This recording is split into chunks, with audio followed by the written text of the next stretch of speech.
Hujambo mpenzi mtazamaji wa MWK TV ambayo unatufuatilia kupitia mtandao wa YouTube.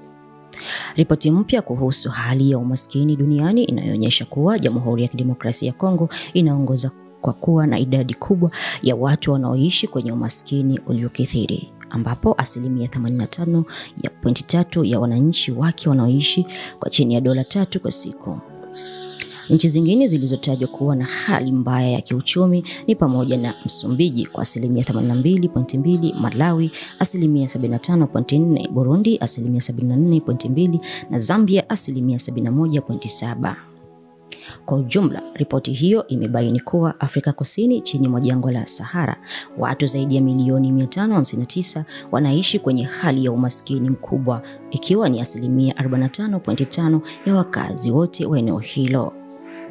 Afrika Mashariki, Uganda ina 59.8%, huku Kenya ikiwa na 46.4% ya watu wanaoishi kwa chini ya $3 kwa siku. Ripoti hiyo imeeleza kuwa umaskini uliokithiri unamaanisha mtu kuishi kwa chini ya $3 kwa siku kwa kuzingatia gharama za maisha ya nchini husika. Hii ni MWK TV ikikumbusha umuhimu hatua za dharura za kupambana na umaskini hasa kwa bara la Afrika. Mimi ni Lady Sapna Lamartine.